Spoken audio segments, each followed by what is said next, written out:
De preguntas finales. Se dio a conocer este fin de semana que el gobierno de Inglaterra decidió darle asilo político a Karime Macías, exesposa de Javier Duarte, gobernador del estado de Veracruz. Preguntarle si el gobierno mexicano protestará contra esta decisión del gobierno inglés, considerando que la señora Macías pues enfrenta varias órdenes de aprehensión aquí en nuestro país. No nos han notificado, me dio hoy un documento, no estaba el canciller, pero el compañero que va en representación del canciller al Gabinete de Seguridad, no nos han notificado, pero no estamos a favor, evidentemente, y vamos a reaccionar frente a ello. En este caso, ¿quién tendría que notificarle primero, el gobierno o la embajada? El gobierno a través de la embajada de Reino Unido en México, o de otra manera, ¿no? Correcto. Para finalizar, Presidenta, comentarle que el día de ayer que vino la actriz Salma Hayek y brindó estas palabras, se hizo como que una recopilación de todos los artistas mexicanos que han expresado en algún momento, en alguna entrevista o en alguna red social, su simpatía con el proyecto de la 4T, entre ellos, bueno, ya hablábamos de Salma Hayek, Damián Bichir, Damián Alcázar, Jesús Ochoa, María Rojo. Todos estos personajes y activistas y artistas que han expresado en alguna ocasión alguna simpatía con un proyecto de izquierda, sobre todo en esta red social X, antes Twitter, que por cierto hoy está caída, así que suponemos que la desinformación será mucho menos el día de hoy. Se provocan linchamientos digitales por alzar la voz y por definirse ideológicamente. Presidente, ¿algún comentario al respecto ante aquellas figuras públicas que lo expresan y consiguen en cambio pues todas estas oleadas de las granjas de bots y de trolls? A ver, yo creo que en el caso de Salma Hayek hay que ponerlo en su justo término, ¿no? Porque ella reconoció, es una figura nacional, internacional, y reconoció el esfuerzo que estamos haciendo en el gobierno. Más allá de una identificación con la 4T o no, porque hay que ponerlo en su justo término. Pero reconoce el trabajo que estamos haciendo y particularmente una identidad por ser mujeres, que estamos al frente del gobierno, de los distintos puestos y en particular pues el trabajo que ella siempre ha hecho por la defensa también de las mujeres y de México en el exterior. Ayer creo que más allá de la 4T pues fue una manifestación de defensa de México, creo que eso es muy, muy importante, y del trabajo de los artistas mexicanos. Hay quien no soporta que se hable bien de la presidenta o que se hable bien de México.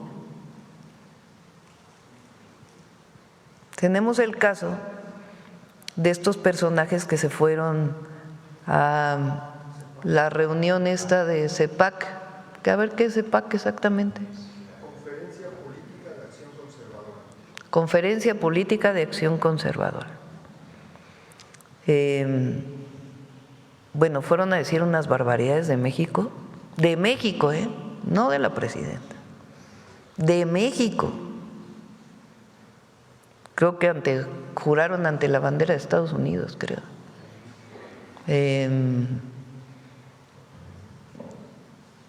Y se sentían felices, ¿no? Hablando mal del país y con una posición muy conservadora,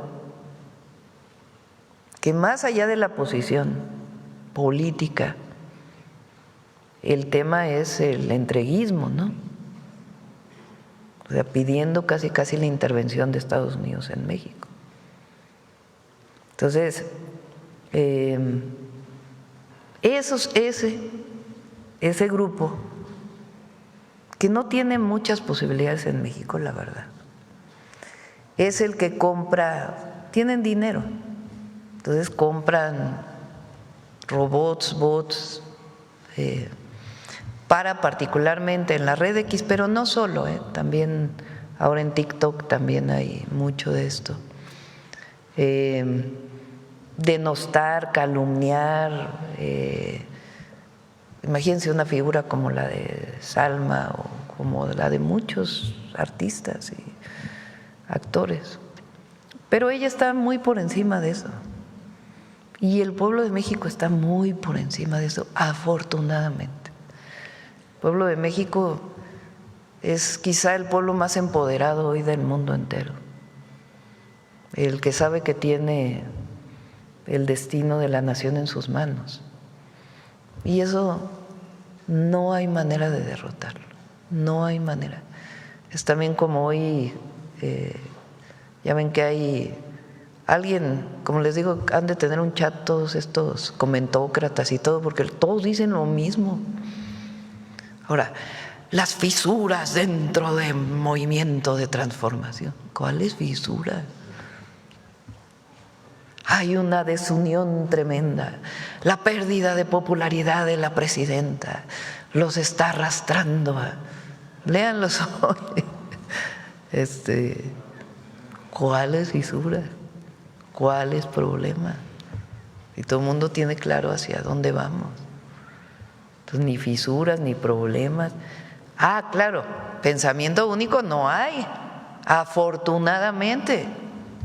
Movimiento de transformación pues tiene pues muchas opiniones, nada más que estamos de acuerdo en una cosa, y es este gran proyecto de nación que estamos impulsando entre todas y entre todos.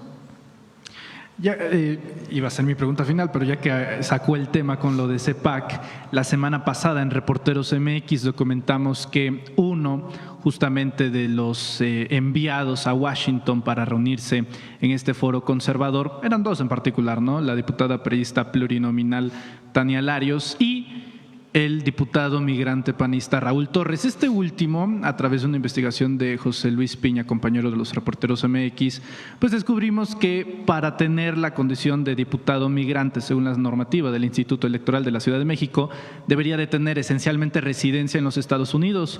Antes de ser votado, los últimos 10 años estuvo viviendo en la Ciudad de México, apoyando incluso en su momento para la campaña a la alcaldía de Xóchitl Gálvez y dentro de las filas del propio Partido Accionario en México, es decir, no teniendo residencia y no viviendo en los Estados Unidos. Adicionalmente a eso, actualmente su esposa es la diputada suplente que en este momento ostenta el curul en la Ciudad de México. Entonces, preguntar si no habrá un llamado a reforzar, a recrudecer los filtros para garantizar que aquellos que sean migrantes sean auténticos migrantes y no se usurpen bajo las cuotas que ofrece el Estado mexicano, Presidenta.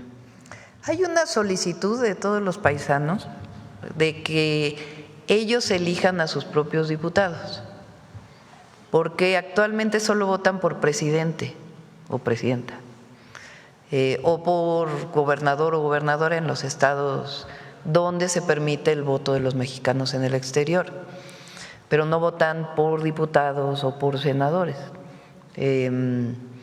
Entonces, ¿cómo se hace la representación? Son los partidos políticos que en sus listas plurinominales proponen personas migrantes o indígenas o de otros personas de la comunidad LGBT, en fin, personas con discapacidad, que está reconocido por ley que deben ser parte del Congreso. Entonces, las y los migrantes lo que dicen es, no, a ver, mejor nosotros votamos por nuestros propios diputados. Creo que son 11 ahorita la representación que hay, que se propongan y votemos por ellos, y estamos viendo la manera en que eso se haga, para garantizar pues que en efecto son ellos y ellas quienes estén votando por sus propios representantes y que representen a la comunidad de mexicanos en el exterior en el Congreso. Y estamos tomando en cuenta esa propuesta que se hizo en los foros.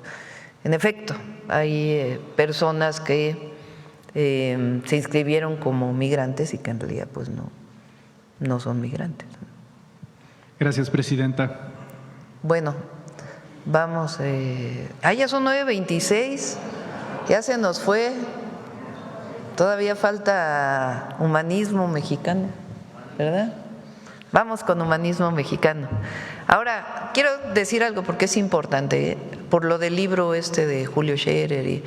Hay libertad de expresión en nuestro país. Yo doy mi opinión personal, pero hay libertad de expresión y que todo el mundo se manifieste y que se publiquen los libros y todo lo que se quiera en las redes, en los periódicos.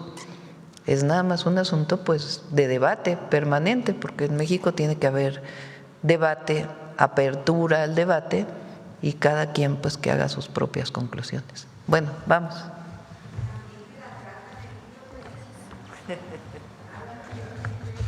Muchas gracias, Presidenta. Buenos días a todos y todas. Ya hace un ratito se hablaba de la paz a través del deporte y ahorita vamos a hablar de un referente histórico de paz en nuestro país y en el mundo.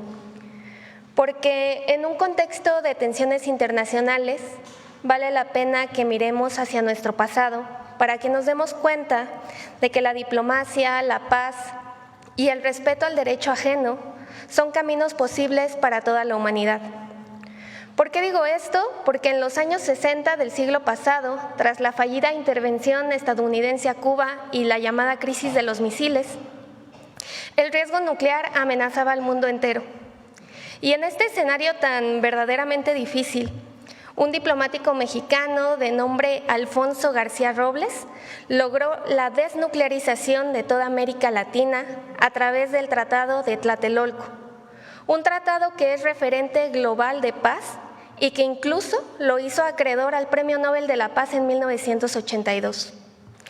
Entonces, a 59 años de este tratado, que se firmó el 14 de febrero de 1967, queremos difundir la historia de su creación, porque es una historia que encarna los principios de soberanía, de diálogo y de respeto del humanismo mexicano.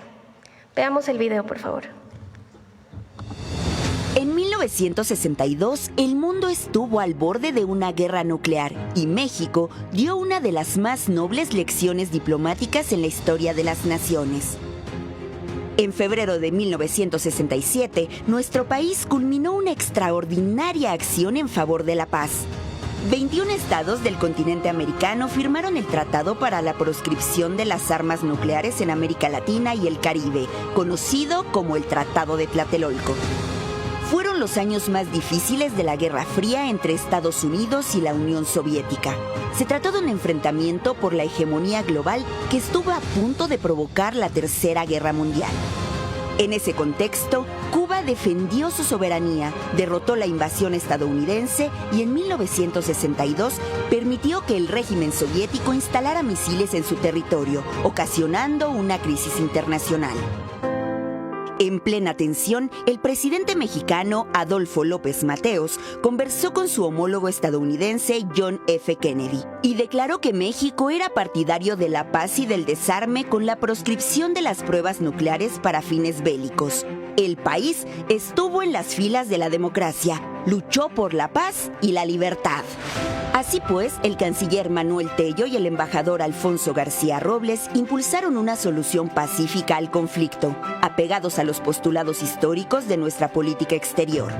En 1964, por lo tanto, se organizó la reunión preliminar para la desnuclearización de América Latina, mecanismo que trabajó 2 años y elaboró la propuesta de tratado que se aprobó en Tlatelolco en febrero de 1967.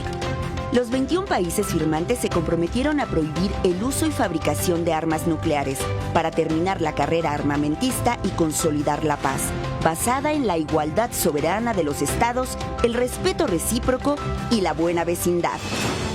Por su destacada labor en favor del desarme en 1982, Alfonso García Robles recibió el Premio Nobel de la Paz. El humanismo mexicano reconoce y retoma la tradición de nuestro país de oponerse a las guerras y al uso de armas nucleares y de destrucción masiva. Reivindica la negociación, el diálogo, la solución pacífica de los conflictos y la observancia del orden internacional ante cualquier amenaza o acción en contra del respeto mutuo.